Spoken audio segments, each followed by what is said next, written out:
You don't miss things the way you used to. And that change is not emotional numbness. It is a psychological shift. Moments now end without echo. Experiences close without leaving residue. Connections dissolve without pulling something out of you. A conversation finishes, and your mind does not return to it. A person exits your life, and there is no inner reach to reclaim them. An experience completes itself, and a familiar hollow space never forms. This absence of missing can feel unsettling, because missing was once how meaning announced itself. Longing proved attachment. Nostalgia proved depth. The ache after something ended was how the psyche confirmed this mattered. Now that ache doesn't arrive, not because the moment lacked value, but because your relationship to experience has changed. It is not dramatic. Life continues. Enjoyment still happens. You still care about people and events as they occur. You are still present while things are happening. You still feel warmth, interest, even affection. You are not withdrawn. You are not indifferent. What has altered is what happens after. Previously, endings stayed alive inside you. They lingered, replayed, demanded continuation. Now the ending resolves itself, not with satisfaction, not with emptiness, but with completion. This completion is difficult to interpret because attachment has always revealed itself through absence, through missing, through the sensation that something essential has been removed. So when nothing feels removed, the psyche searches for a diagnosis. Am I losing depth? Am I becoming cold? Am I detaching from life? But this experience is not detachment. It is the psyche no longer confusing longing with meaning. And that realization destabilizes everything you were taught about connection. You may notice this first in relationships. People you once thought about frequently no longer occupy the same mental space. You still care when you see them. You still wish them well. But they do not linger in your thoughts when they are gone. This can feel unsettling, because memory and attachment have often been intertwined. To remember someone strongly has been equated with love. To think about them has been equated with depth of feeling. When memory loosens its grip, it can feel as though feeling itself is fading. But memory does not loosen randomly. It loosens when it is no longer needed to regulate the psyche. This change often extends beyond people. Experiences that once left a residue no longer do. A good day ends, and you do not wish it would repeat. A pleasant trip concludes, and you do not feel the familiar sadness of return. A meaningful period of life closes, and you do not feel compelled to preserve it internally. This absence of longing can feel wrong, because longing has been interpreted as proof of value. When longing disappears, value seems to disappear with it. But value and attachment are not the same. Attachment is one way value has been expressed. It is not the only one. Attachment arises when the psyche needs to hold on, to stabilize itself, to compensate for uncertainty, to preserve what feels scarce. When those conditions change, attachment weakens.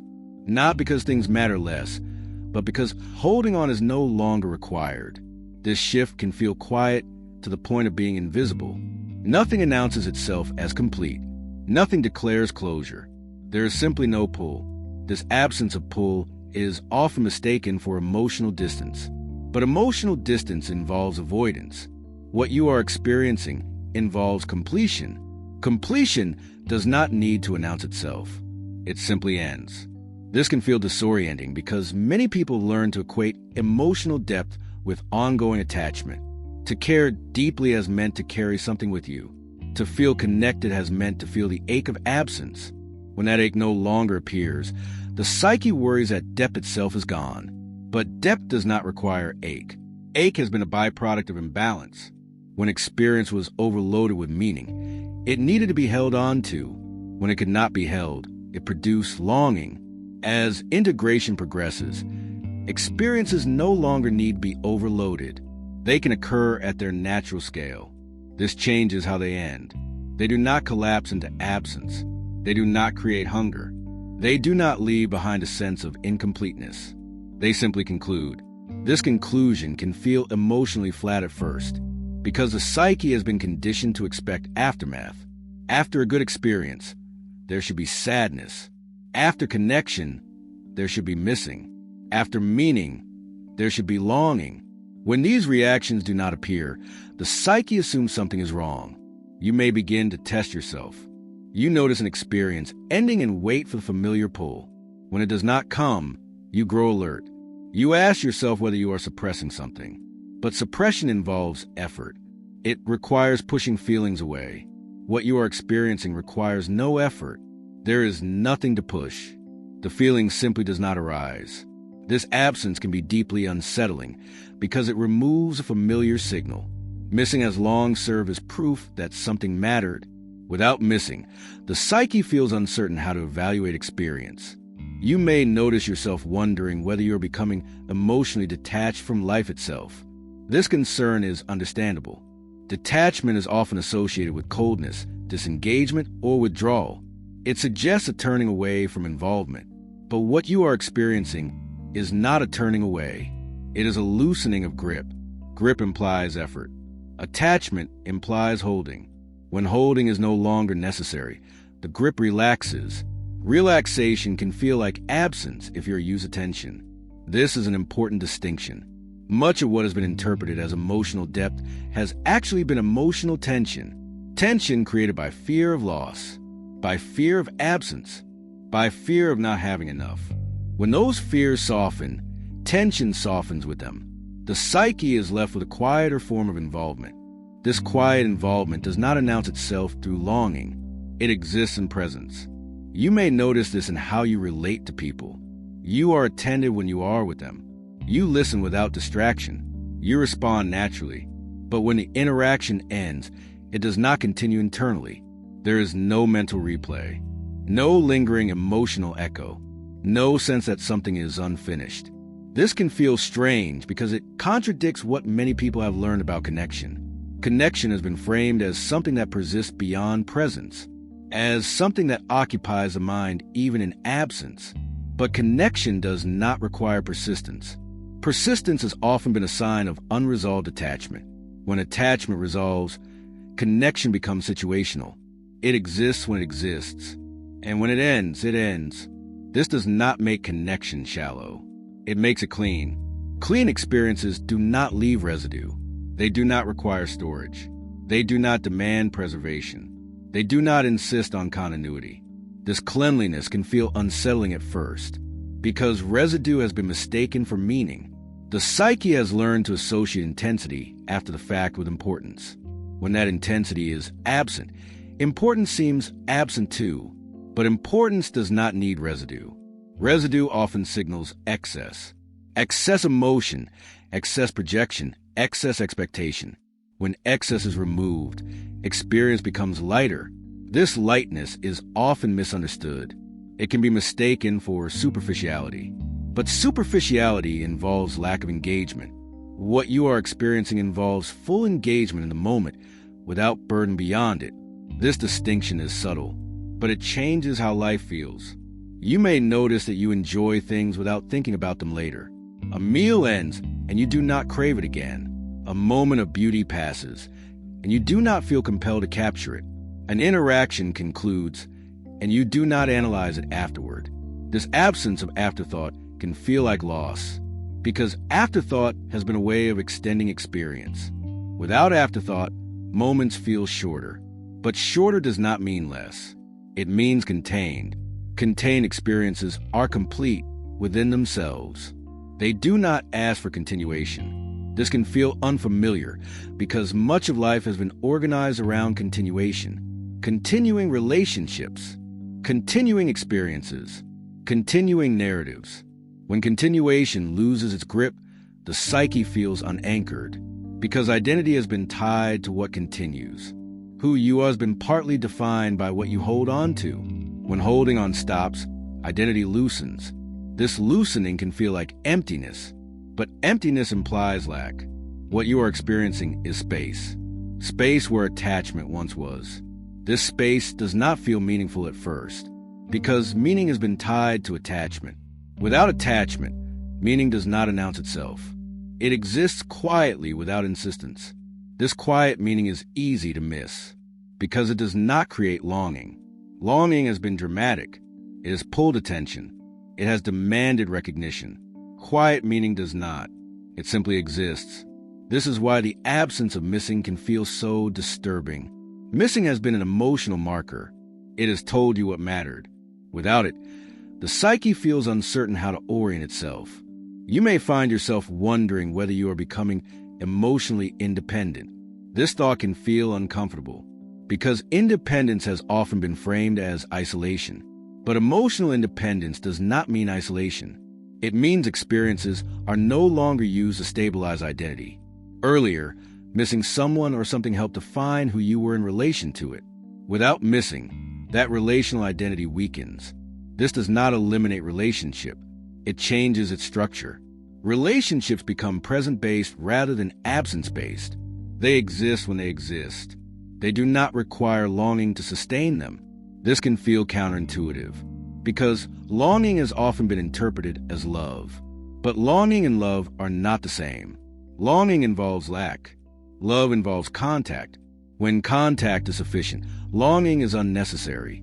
This sufficiency does not feel dramatic. It feels neutral, and neutrality is often interpreted as emotional decline. But decline involves loss of capacity. What you are experiencing involves a change in demand. The psyche no longer demands continuation. It no longer demands holding. It no longer demands preservation. This demand has been lifted. At first, this feels like something being taken away, because the psyche has been accustomed to constant demand. When demand disappears, the absence is noticeable. But absence of demand is not absence of feeling. It is absence of pressure. Pressure has been a constant companion. Pressure to remember. Pressure to hold on. Pressure to care beyond the moment. When that pressure dissolves, experience becomes lighter. This lightness can feel unsettling because it removes familiar emotional weight. But emotional weight was never neutral. It was a burden the psyche carried because it believed it had to. When that belief dissolves, the burden falls away. This does not feel like relief immediately. It feels like unfamiliarity. The psyche has not yet learned how to trust experience that does not leave a trace. It has been trained to believe that what matters must hurt to lose. When loss no longer hurts, the psyche wonders whether anything matters. This question arises naturally, but it rests on a false assumption. That pain is the measure of value. Pain has been a signal of attachment, not a value. When attachment weakens, pain weakens with it. Value remains, but it no longer announces itself through suffering. This is a difficult adjustment, because suffering has been a loud signal. It has been easy to detect. Quiet value is harder to recognize. It does not insist. It does not linger. It does not demand attention. It simply exists within experience. You may notice that you still enjoy moments deeply, but the depth is contained. It does not spill into longing. It does not create craving. It does not extend beyond itself. This containment is often misread as emotional limitation, but it is emotional precision. The psyche is no longer exaggerating experience. It is allowing it to be what it is. This change alters how absence feels. When someone leaves, absence does not ache. When something ends, absence does not demand replacement. When time passes, absence does not feel like loss. This does not mean you do not care. It means care no longer requires pain to prove itself. This realization does not come with clarity. It comes with repetition. Moment after moment ends without longing. And slowly, the psyche begins to recognize that nothing is wrong. What is wrong is the expectation that something should be wrong. The psyche has been trained to expect attachment. When attachment dissolves, its absence feels suspicious. But suspicion fades with familiarity. As this becomes more familiar, the concern about detachment begins to soften. You see that you are not withdrawing from life. You are simply no longer clinging to it. This distinction matters. Clinging involves fear. Participation does not. What you are experiencing is participation without fear. Fear of loss is loosened, not because nothing can be lost, but because loss no longer threatens identity. Identity has stopped being built on possession. This shift does not announce itself as freedom. It feels quiet, ordinary, undramatic, but it changes everything about how experiences end. Endings no longer demand mourning.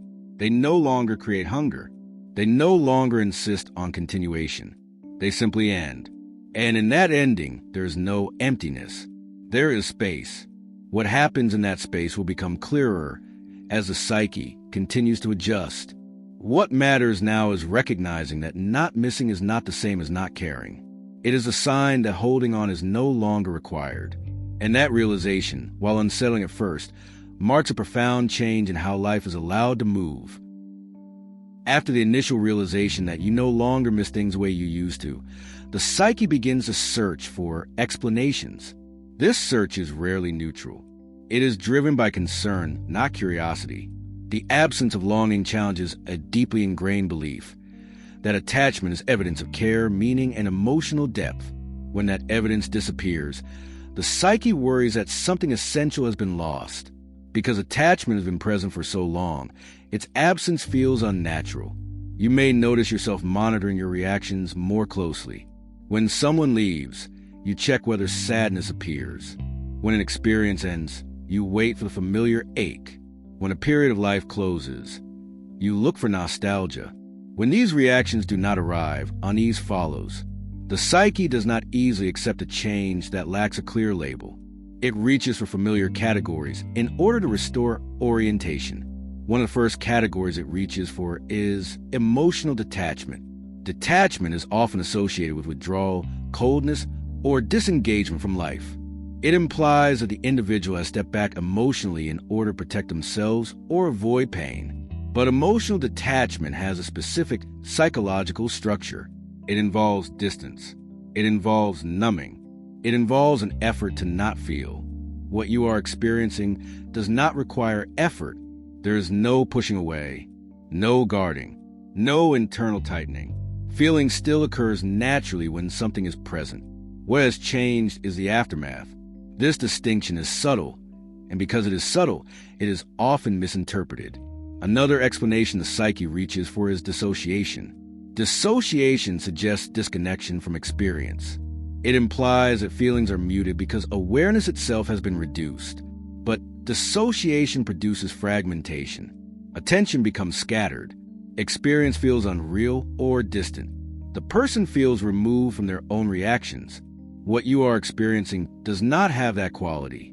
You are aware. You are present. You are responsive. What is absent is not awareness, but attachment. This distinction is rarely made because attachment has been treated as inseparable from emotional life. But attachment and emotion are not the same. Attachment is a relationship to emotion, not emotion itself. It determines whether feelings must persist, repeat, or be held on to. When attachment weakens, emotion does not disappear. It resolves. Resolution is unfamiliar to a psyche accustomed to carrying experience forward. For much of life, emotions have been prolonged. They lingered after events ended. They were replayed mentally. They were revisited and reinterpreted. This prolongation was not accidental. It served a regulatory function. Attachment extended emotional experience in order to maintain continuity of self. Holding on to people, moments, or meanings helped stabilize identity. It created a sense of narrative coherence. When attachment weakens, that narrative loosens. Experiences no longer need to be carried forward to confirm who you are. This is not loss. It is reorganization. But reorganization often feels like loss because it removes familiar structure. Another misinterpretation that arises is emotional shallowness. Shallowness suggests lack of depth, lack of investment, or superficial engagement with life. But depth has often been confused with intensity. Intensity involves amplification. Depth involves integration. Earlier emotional life may have been intense because it was compensating for fragmentation. Experiences needed to be amplified in order to break through inner division. As integration progresses, amplification becomes unnecessary. Emotions do not need to be stretched beyond their natural duration. They can occur, complete themselves, and dissolve. This dissolution can feel like shallowness if one expects emotion to linger. But lingering was never proof of depth. It was proof of unresolved attachment. This realization is difficult to accept because attachment has been romanticized. Longing has been portrayed as love. Missing has been portrayed as meaning. Pain of absence has been portrayed as depth. These associations are culturally reinforced. When they dissolve, the psyche feels as though it is violating an emotional norm. You may notice guilt arising. Not guilt about doing something wrong, but guilt about not feeling something you believe you should feel. You might think, why don't I miss them more? Why doesn't this ending hurt? Why doesn't this loss feel heavier? This guilt does not come from conscience. It comes from conditioning. It comes from an internalized belief that pain is required to validate connection. When pain is absent, the psyche suspects deficiency. But pain has never been a reliable indicator of value. Pain has indicated attachment. Attachment arises when the psyche believes it must hold something in order to remain whole. When that belief dissolves, attachment weakens. This does not require conscious effort. It happens as a structural shift. Earlier, the psyche relied on holding to stabilize itself. People, experiences, identities, and meanings were used as anchors. Losing them threatened coherence. As coherence becomes internal, anchors are no longer required. This is when attachment loosens. Not selectively, not strategically, but generally. This general loosening can feel unsettling because it alters how absence is experienced. Absence no longer creates disturbance. This is often interpreted as indifference, but indifference involves lack of response. What you are experiencing involves response without disturbance. You notice absence.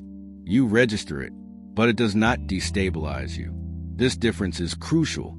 Earlier, absence triggered longing because it activated fear. Fear of loss, fear of emptiness, fear of being incomplete. When those fears soften, absence loses its emotional charge. The psyche no longer needs to react strongly. This does not mean nothing matters. It means mattering no longer depends on possession. Possession has always been central to attachment. To have someone, to hold an experience, to retain a meaning. When possession loses relevance, attachment loses leverage. This change often becomes visible in memory. Earlier, memory was active. It replayed experiences. It revisited conversations. It held images and feelings close. Memory served attachment. It kept experiences alive beyond their actual duration. As attachment weakens, memory relaxes. It becomes accessible but not insistent. You can remember when you choose to, but memory no longer intrudes.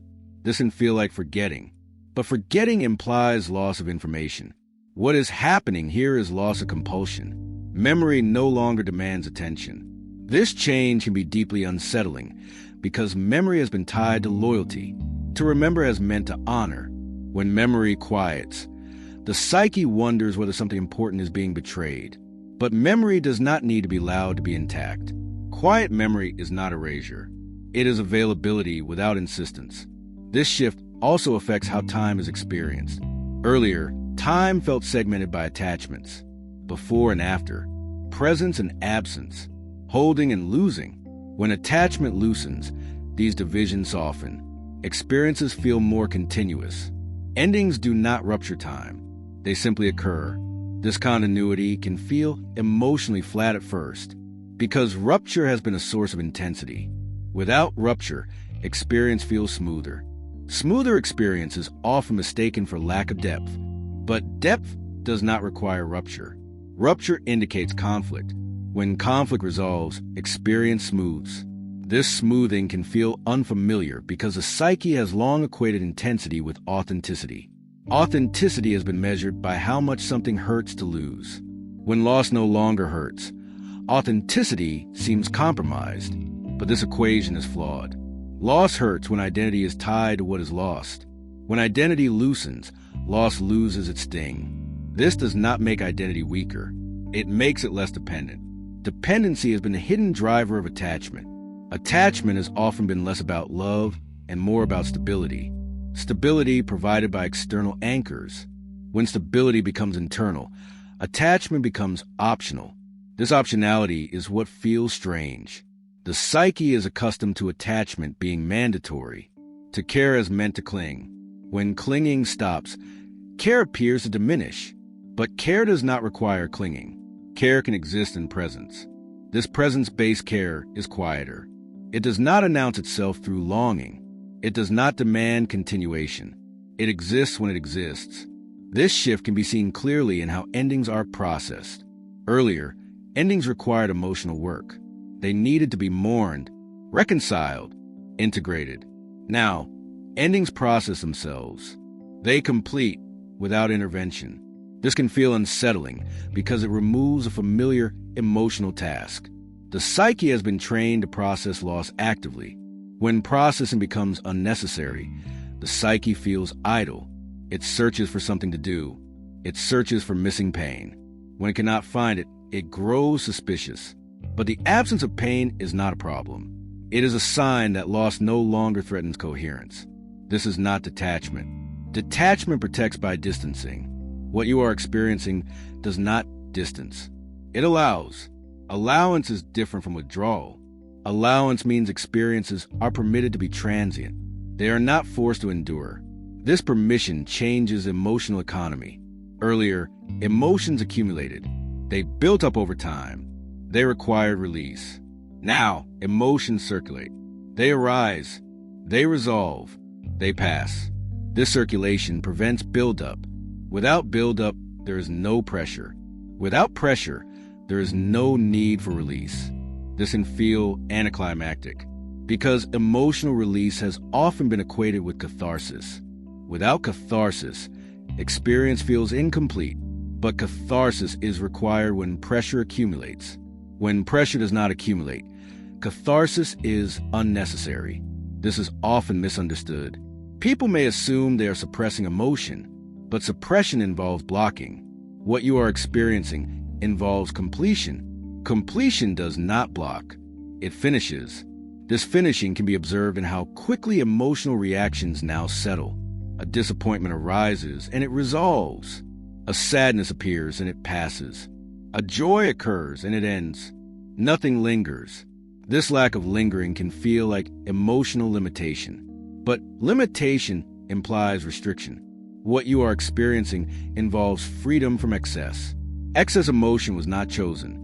It was required by imbalance. As imbalance resolves, excess resolves with it. This resolution alters how you relate to absence. Absence no longer needs to be filled. Earlier, absence created urgency. It needed to be addressed, explained, replaced. Now, absence is tolerated, not because you are indifferent, but because absence no longer threatens identity. This tolerance can feel uncomfortable at first, because the psyche has been conditioned to believe that absence equals danger. When danger is absent, the psyche does not immediately relax. It waits. It watches. It expects the other feeling to arrive. When it does not, the psyche gradually begins to trust a new state. Trust does not come as insight. It comes as familiarity. The same experience repeats. Endings occur without longing. Losses occur without devastation. Absences occur without hunger. Slowly, the psyche adjusts its expectations. It stops bracing. It stops monitoring. It stops searching for missing pain. This adjustment does not feel dramatic. It feels like settling. Settling is often misinterpreted as stagnation. But stagnation involves lack of movement. What you are experiencing involves smooth movement. Life continues, but without clinging. This shift also affects how you imagine the future. Earlier, the future was shaped by attachments. What you wanted to keep, what you feared losing, what you hoped to regain.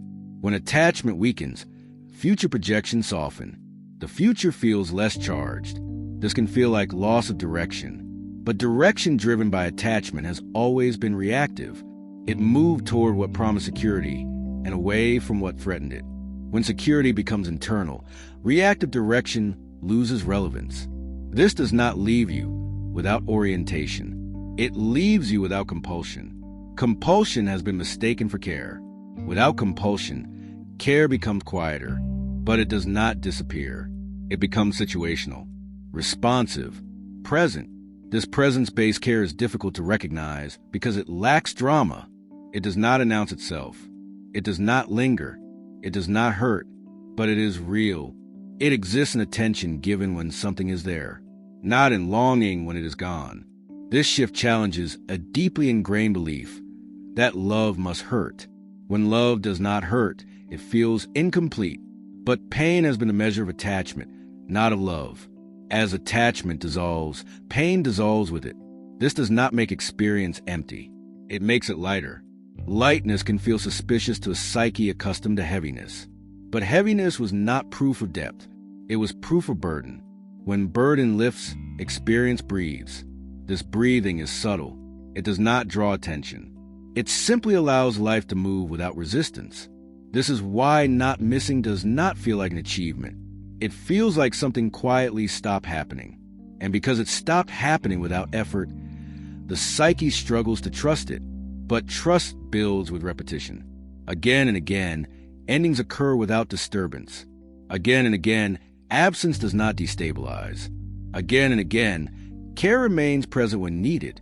This repetition teaches the psyche something new, that it can remain intact without holding. That connection does not require longing. That meaning does not require pain. This learning is slow, but it is structural.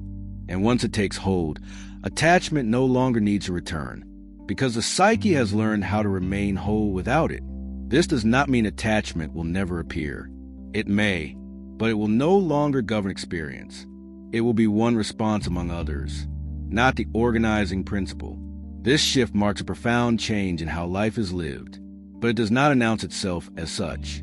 It simply alters how things end, and how they end reveals everything about how the psyche is now organized.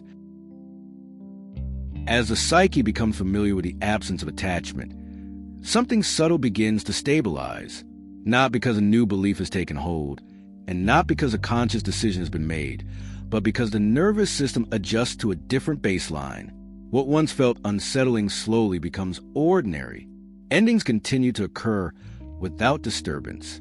Absence continues to register without urgency. And the lack of longing begins to feel less like a problem that needs explanation. This adjustment is gradual. There is no moment where you realize you have stopped clinging. There is no internal marker that announces completion. Instead, the psyche simply stops looking for what is no longer there. This is often the first sign that something has changed structurally. Earlier, the absence of missing drew attention. It created unease. It triggered questions. Now, that absence no longer commands focus. It is accepted as part of how experience unfolds. Acceptance here does not mean approval. It means neutrality. The psyche no longer treats non-attachment as a deviation from normal functioning. It stops comparing current experience to previous emotional patterns. It no longer measures depth by intensity or care by pain. This shift alters how experience is organized. Previously, attachment extended moments beyond their natural duration. It pulled the past into the present through memory and projected the present into the future through longing. This created continuity, but it also created tension. Without attachment, continuity is maintained differently. Experience connects to itself through flow rather than through holding. Flow does not require preservation. It does not require repetition. It does not require memory to stay active. It simply moves forward. This forward movement is not goal-directed. It is sequential. One moment follows another without the need for emotional glue. This can feel disorienting at first, because emotional glue has long been used to create coherence. Missing, longing, and attachment stitched experiences together. Without them, the psyche worries that life will fragment. But fragmentation does not occur. Something else takes over. The psyche begins to rely on presence rather than attachment to maintain coherence. Presence is quieter. It does not announce itself through feeling. It simply attends to what is there. This attention does not cling. It does not reach backward or forward. It remains with what is happening, and when what is happening ends, attention moves on. This movement is clean. There is no residue. This lack of residue can feel unsettling because residue has often been mistaken for meaning. Meaning has been associated with what lingers. When nothing lingers, meaning seems to vanish. But meaning does not require lingering. Lingering has often been a result of unresolved attachment. When attachment resolves, meaning does not disappear. It becomes situational. It exists where experiences, not where it was or where it might be. This situational meaning does not feel dramatic. It does not elevate moments above others. It does not insist on memory. It simply exists within engagement. This engagement becomes noticeable in how you respond to life. You respond fully when something is present. You listen when someone speaks. You engage when something requires attention. But when the moment ends, response ends with it. There is no compulsion to carry it forward. This does not feel like detachment. Detachment involves distance. What you are experiencing involves proximity without possession. You are close to experience, but you do not need to keep it. This distinction is subtle but significant. Possession has been central to attachment, to hold something internally, to keep it alive beyond its natural end, to ensure it continues to exist within you. When possession loses relevance, attachment loses leverage. What remains is participation without ownership. You participate in moments without claiming them. This participation feels different. Earlier, participation was often accompanied by anticipation and memory. You anticipated enjoyment before it occurred and replayed it after it ended. Now, participation is confined to the moment itself. This confinement does not feel restrictive. It feels sufficient. Sufficiency is difficult to recognize because it does not ask for more. It does not stimulate desire. It does not create longing. It simply allows experience to be complete. Completion has long been misunderstood. Completion has been associated with loss. When something completed, it ended. Endings were feared because they removed something that had been held. Now, completion does not remove anything.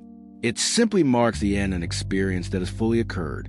This difference changes how endings are perceived. Endings no longer signal absence. They signal conclusion. A conclusion does not require mourning. It does not create hunger. It simply closes. This closure does not feel final in a threatening way. It feels factual. Something happened. It ended. Something else will happen. This sequence does not provoke anxiety because identity is no longer built on what continues. Earlier, identity relied on continuity of attachment. Who you were was partly defined by what you held on to. When holding on stops, identity reorganizes. It becomes less dependent on accumulation, less dependent on possession, less dependent on continuity. This reorganization can feel like thinning, but thinning is not weakening. It is unburdening. Identity sheds excess weight. It no longer needs to carry the emotional history of every experience. It no longer needs to prove continuity through memory or longing. It simply exists as capacity to respond. This capacity becomes more apparent over time. You notice that when something meaningful occurs, you are there. You respond appropriately. You care, but you do not need to hold on to that care afterward. This is often a moment when concern about emotional coldness fades, because coldness involves lack of response. What you are experiencing involves response without fixation. Fixation has been mistaken for depth, but fixation is not depth. Fixation indicates unresolved attachment. When attachment resolves, fixation dissolves. Depth remains, but it expresses itself differently. Depth becomes stability. Stability does not fluctuate with presence or absence. It does not depend on holding. It exists as baseline coherence. This coherence becomes visible in how loss is processed. Loss still registers. Something is gone. This fact is acknowledged, but it does not destabilize identity. It does not demand reconstruction. It does not require emotional labor to integrate. Loss becomes a fact, not a rupture. This does not mean loss is pleasant. It means loss is tolerable. Tolerance here does not imply indifference. It implies resilience.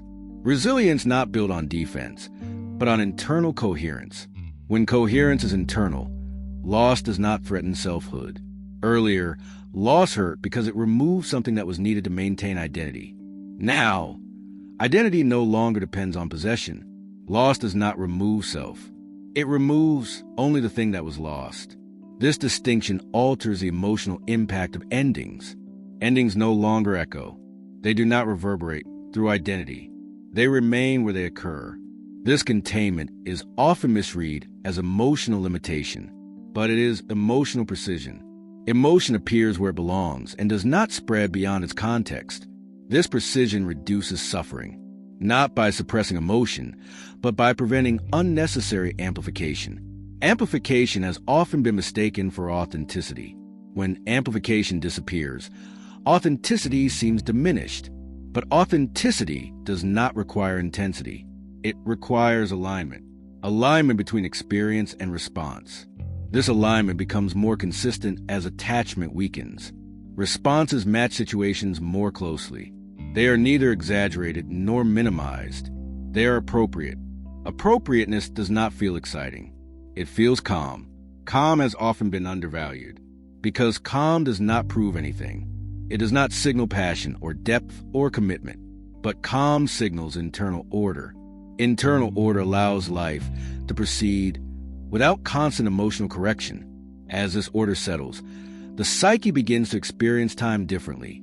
Time feels less segmented. Earlier, time was marked by attachments.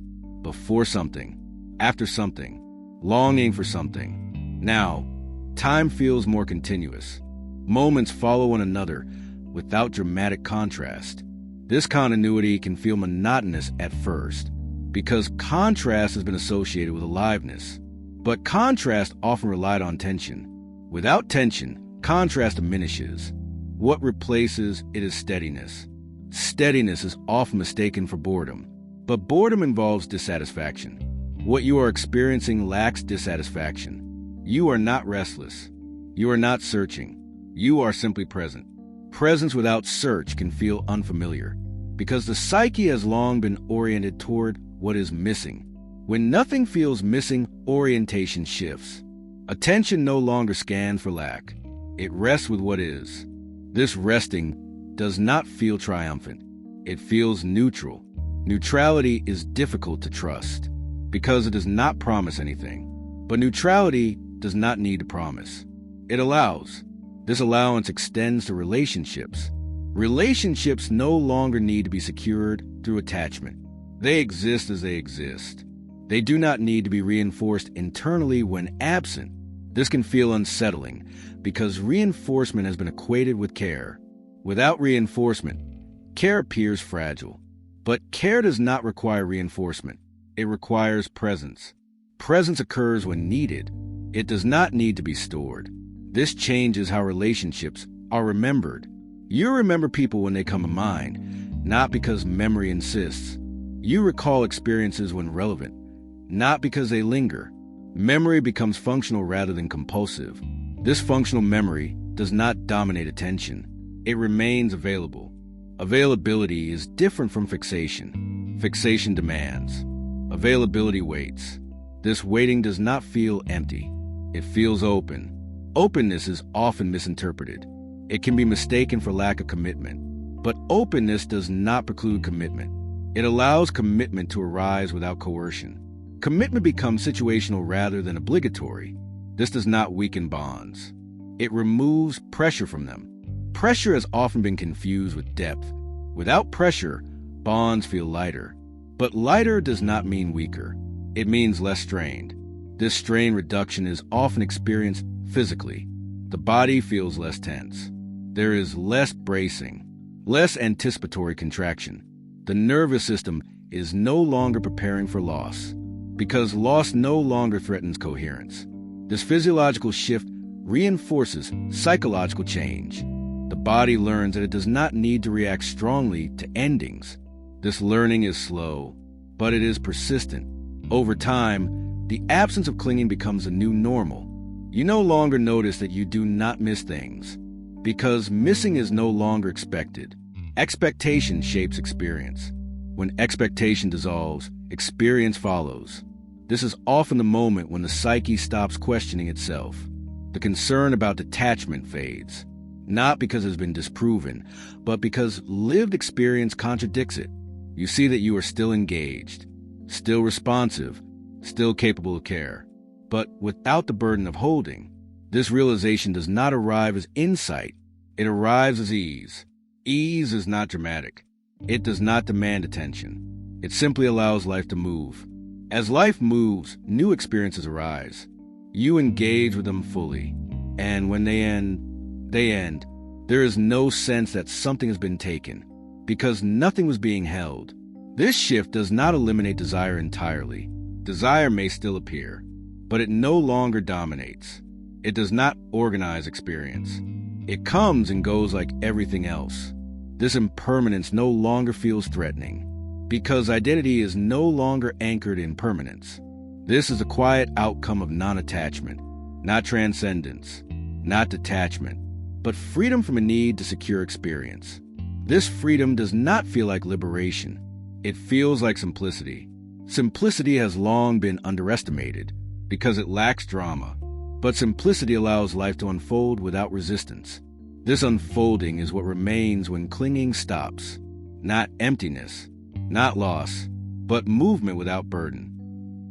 Not missing does not mean not caring. It means care no longer depends on holding.